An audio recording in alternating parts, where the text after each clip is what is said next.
Morning students, we will be continuing with the same topic of DPSP, that is Directives Principle of State Policy. So today we will be discussing about Article 39A. So under this DPSP, what Article 39A says? Equal justice and free legal aid. इसको इसकी heading से समझो student. Equal justice mean सबको बराबर अधिकार मिलना चाहिए कानूनन.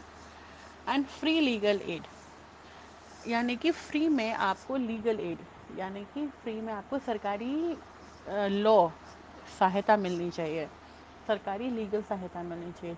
से फॉर द एग्जांपल, अगर कोई गरीब होता है तो जो गवर्नमेंट होती है वो उसको फ्री में लॉयर प्रोवाइड करती है, यानी कि फ्री में वकील प्रोवाइड करती है ताकि वो अपना केस अच्छी तरह से कोर्ट में पेश कर सके.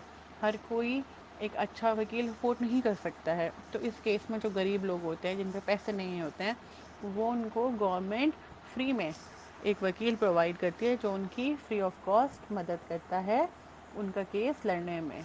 The state shall secure that the operation of the legal system promotes justice on the basis of equal opportunity and shall in particular provide free legal aid by suitable legislature or scheme or in any other way to ensure that opportunities for securing justice are not denied to any citizen by reason of economic or other disabilities. ये student वही है जो मैंने आपको बताया.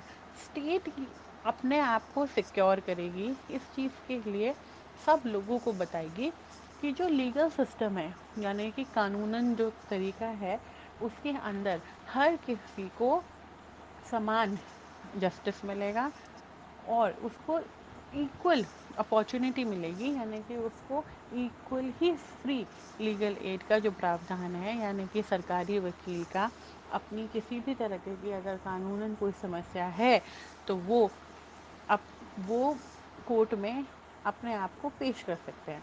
Like for example, कई बार क्या होता है कि गवर्नमेंट फ्री वकील प्रोवाइड करती है, फ्री काउंसिल होता है, उसको हम अटर्नी भी कहते हैं, एडीजीसी भी कहते हैं. इस तरीके की फ्री ऑफ कॉस्ट सरकारी वकील गवर्नमेंट देती है, लेकिन जो गरीब लोग होते हैं, जो पिछड़े क्लास के लोग होते हैं, जो अनएजुकेटेड होते हैं थोड़े, उनको नहीं अवेयरनेस होती है इस चीज़ की. तो ये स्टेट को चाहिए कि वो ऐसे लोगों को प्रॉपर काउंसलिंग करे, उनको बताए कि सरकार से उनको क्या मदद मिल सकती है ताकि वो किसी भी तरीके के कानूनी जस्टिस से पीछे ना हटे, उनको न्याय मिले हर तरीके से. 40 Organization of Village Panchayats. The state shall take step to organize village panchayats and endow them that such powers and authorities as may be self necessary to enable them to function at unit of self government.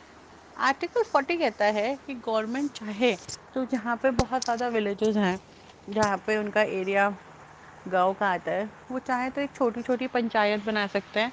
Panchayat में जो वहाँ के सभ्य लोग हैं, जिन्हें हम 5 लोग कहते हैं, पंचायत का मतलब होता है 5 अथॉरिटेटिव लोग गांव के, वो वहाँ पे खड़े हो सकते हैं. और जो वहाँ का प्रधान होता है, जो पंचायत में लोग मौजूद होता है, वो चाहे तो छोटे छोटे फैसले होते हैं, जैसे आपसी रंजिश हो गई, एक दूसरे को समझा बुझा के मीडिएशन करके छोटे छोटे फैसले वहीं की वहीं टला सकते हैं. उसके लिए हर किसी को कानून का दरवाज़ा खटखटाने की ज़रूरत नहीं पड़ती. They can get the justice there and then. If the case is very minor, if the case is very small, then the role of these panchayats come into existence. 41. Right to work, to education and to public assistance in certain cases. Article 41 कहता है DPSP के अंदर कि हर किसी को काम करने का पूरा अधिकार है, पढ़ने का अधिकार है, और जो सरकारी सहायता है किसी भी केस में वो भी हर किसी को पाने का पूर्ण अधिकार है. So the state shall, within the limits of its economic capacity and development, make effective provision for securing right to work, to education, to public assistance in case of unemployment, old age, sickness, disablement, and in other cases of undeserved want. Article 41 student से कहता है कि state की ये भी responsibility है कि वो इस तरीके की जो भी लिमिट्स हैं इकोनॉमिक कैपेसिटी की उसको सेट करे, ताकि वहाँ का जो रहन सहन है लोगों का वो डेवलप हो। से फॉर द एग्जांपल, जैसे कि सरकारी स्कूल्स हो गए, तो जो वहाँ के गरीब बच्चे हैं उनको भी पढ़ने का पूरा अधिकार मिले, वो भी आम बच्चों की तरह अपनी पढ़ाई पूरी कर सकें। वहाँ पे उनको न्यूट्रिशियस फूड मिले, लाइक मिड डे मील का जो प्रोविज़न है। वहाँ के जो गरीब लोग हैं, ओल्ड हैं, बूढ़े हैं, उनके लिए एक ओल्ड एज होम खुले हुए होते हैं। ठीक है। जो असहाय बच्चे हैं जिनके पेरेंट्स मर गए, उनके लिए ऑर्फनेज हो गया। ठीक है, सरकारी दवाखाना हो गया, सरकारी हॉस्पिटल्स हो गए फॉर सिकनेस। इस तरीके की जो फैसिलिटी है वो government free of cost provide करे।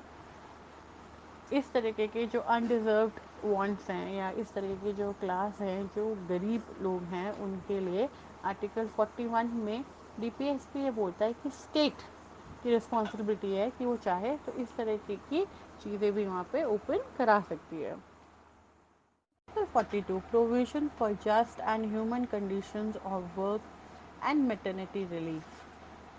सो आर्टिकल 42 ये कहता है कि जो ह्यूमन कंडीशन है वर्किंग की, यानी कि लोगों के काम करने की के लिए जो उसकी कंडीशन है, सुविधाएं हैं, वो सेट हो। मेटर्निटी रिलीफ मिले कि अगर कोई प्रेग्नेंट है तो उसको भी इन कंडीशंस में स्टेट कुछ रिलीफ दे सकती है। So the state shall make provision for securing just and human condition for work and for maternity relief.